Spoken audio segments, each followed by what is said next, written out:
Mohammed's up. He says, hey guys, I've been thinking about going into renting out YouTube videos that I've ranked to local businesses. Is this still a good strategy these days? I know a few weeks ago you mentioned the lead gen sites aren't as easy to make as they used to be.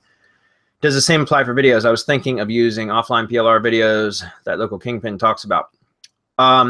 Okay, so for your first question, yeah, videos is still a good strategy. It's because, all right, the statement I made about becoming more difficult to rank lead gen sites is a valid statement. That's true, because it's getting harder to create a pseudo brand, and I'm using air quotes, right? It's getting harder to create a fake brand and a fake Google My Business listing. And I say fake, it's valid, but it's not a true business, right? It's just being used as a lead gen property. That doesn't apply to videos, guys, because you don't need a Google My Business property to rank a video, right? So my point is, it's still a very valid strategy. Now, I don't do video SEO exclusively. I know some people do, but I always use it as a foot in the door.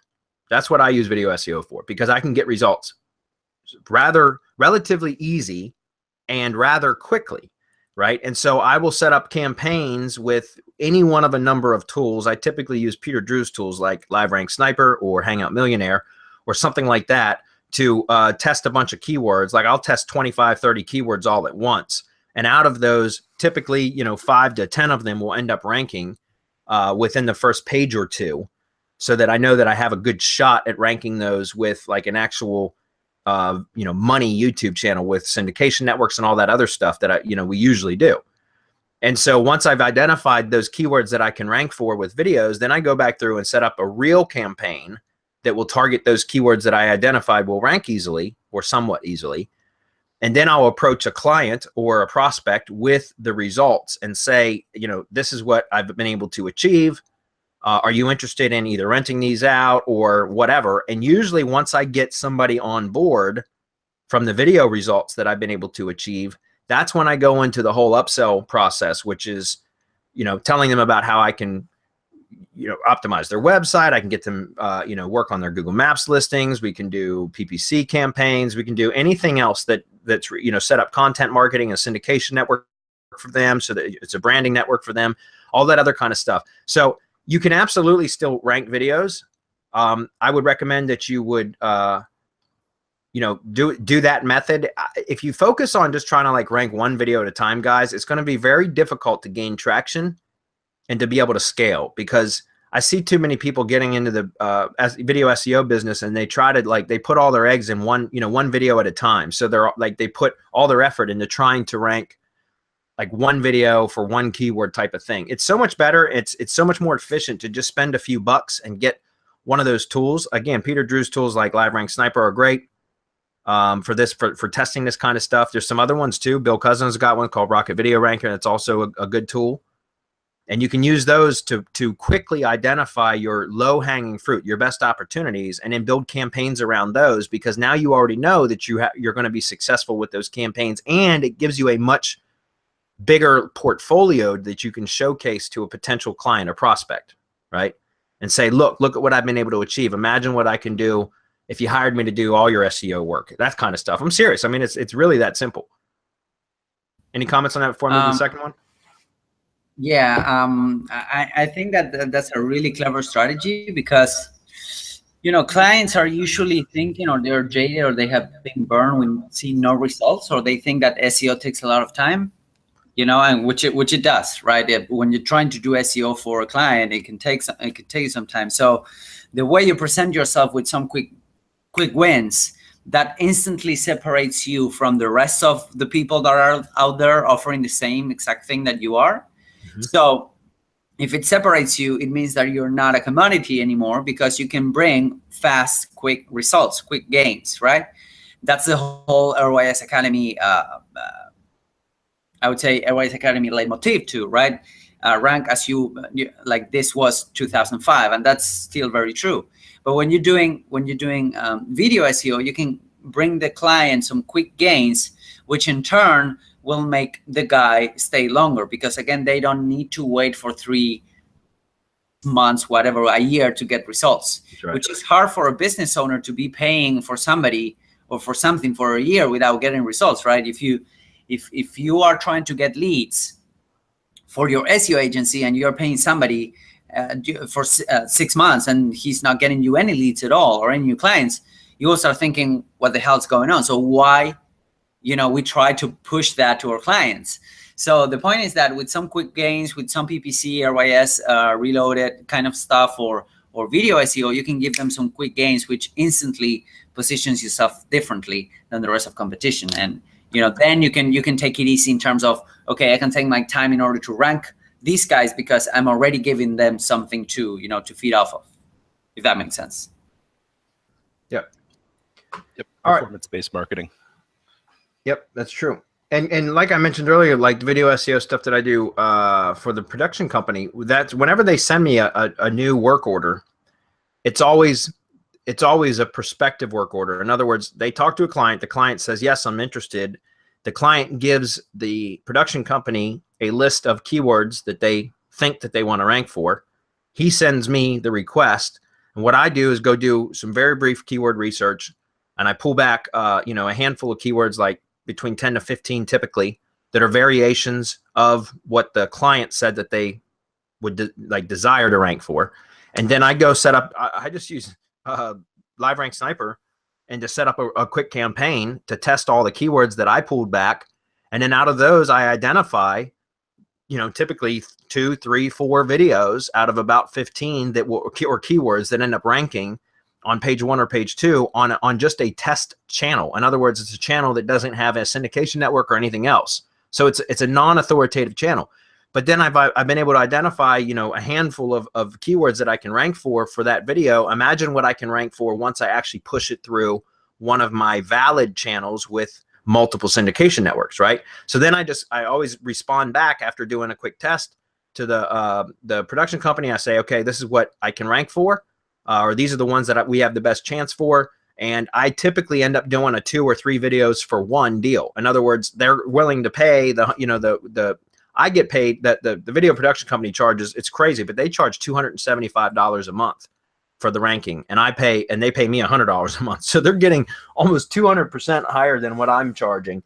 But whatever, they're out there handling the clients and all that kind of stuff. But usually what I wind up doing, because I've identified that I've got 2 or 3 or whatever videos that can rank with relatively little or no work very quickly, then I would just, if it's not the primary keyword or one of the keywords, the primary keywords that the client actually listed that they wanted to rank for, then I'll say, okay, look, I'll make you a deal. I'll maintain these 3 videos for you, or these 3 keywords for you for the same price of $100. To the production company, it's $100, but to the client, it's $275 a month. And I've only been turned down for those kind of offers about maybe 1 or 2 out of every 10 times we make that offer. Because although it might not be the keyword that they originally wanted to, they see the value in multiple other keywords being ranked. And so it's like a 2 or 3 for one deal. And so a lot of the times they'll take it, and it's easy for me because I've been able to rank those with just a test channel with no syndication network. So once I actually push it through a real network, it ends up ranking, and I don't really have to do anything to maintain it. If that makes sense. So it's easy for me. Question on his question. Is he renting out the YouTube videos themselves as opposed to the leads? I have no idea. Okay, because I was gonna say then if he's doing he should do the leads themselves, like sell the phone calls. You can. That requires obviously have a bit more infrastructure in place, like tracking and all that kind of stuff. Yep. If you're just getting started, Mohammed, I would recommend going with the rank and rent method just until you get set up and get some revenue coming in, and then you can start setting up a more advanced type of structure, which would be like having some redirect phone numbers, virtual phone numbers, as well as redirect URLs that you can put in a video description and all that kind of stuff. You could even, if you start to scale, you can even set up your own call center and that kind of stuff. Yep. All right. Number 2 is, and we got to keep rolling. That went way longer than I expected. When I start, do I make a new channel for each video? No, that's way too much work, Mohammed. Don't do that. Either just create one channel. Like I would recommend, guys, I say this all the time, I'm going to say it again. I recommend you create your agency around one of 2 methods, either niche specific, which is what I prefer, because then you already know what works in that industry, and you can duplicate it from city to city to city. And it's so much faster to scale that way. And you can deal with one type of client over and over and over again. You speak their language, you know their vocabulary, you know their pain points, their hot buttons, you know what type of clients or customers they're looking for, all that kind of stuff. So I recommend that you would build a YouTube channel and several, a syndication network, multiple syndication networks that are niche specific, right? And you could have variations. For example, you could have like I always talk about contractors, guys, because that's what I primarily do. But you could have like a, home improvement services channel, and then you could actually target roofers and plumbers and all that kind of stuff. I still recommend that you niche down to one specific industry and stick with that, because you can scale so much quicker that way. However, the second type of agency model would be a city specific or location specific agency, where the common denominator would be that everything that you promote through that channel is tied to that one city, is located in that one city. So, so there's theming to that channel as well. And that's the location theming, the geographic relevance of everything. And so then you could actually separate by playlists on that channel as well. So I recommend that you stick with either, again, I prefer the industry agency better over the location agency, but you can decide which one works better for you. But do not set up a different channel for each. That's way too much work. Okay. Number 3, I'm worried that if I rank and rent a video, I won't get calls. This is a rational worry. Muhammad, what ifs will kill you. What ifs will prevent you from ever doing anything.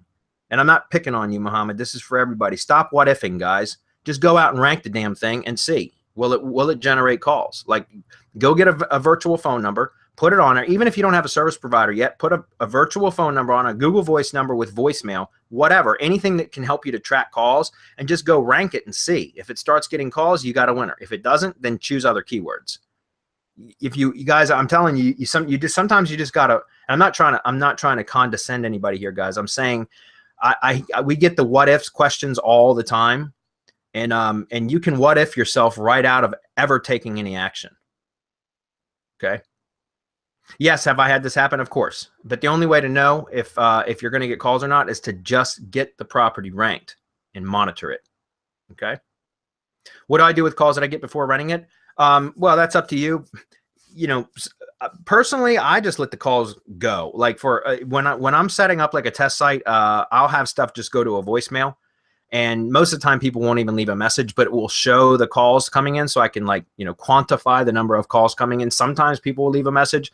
I just let them go until I find a service provider. I know other people will set them up as a redirect, like to just some random, service provider or whatever. Other people will immediately grab the lead that came through and contact people and try to sell them on that. I just usually, when I'm setting up a new asset, I will just allow the calls to just come in and just go into oblivion, really, until I have shown 5 calls in a week or something like that, and then I have data to be able to show when I'm prospecting for a service provider. But that's just me, because I don't like going through the trouble of trying to monetize every lead when that first set up an asset. I just want to show the actual results that the asset produces. Once I have proof, then I go contact or start prospecting for service providers. All right.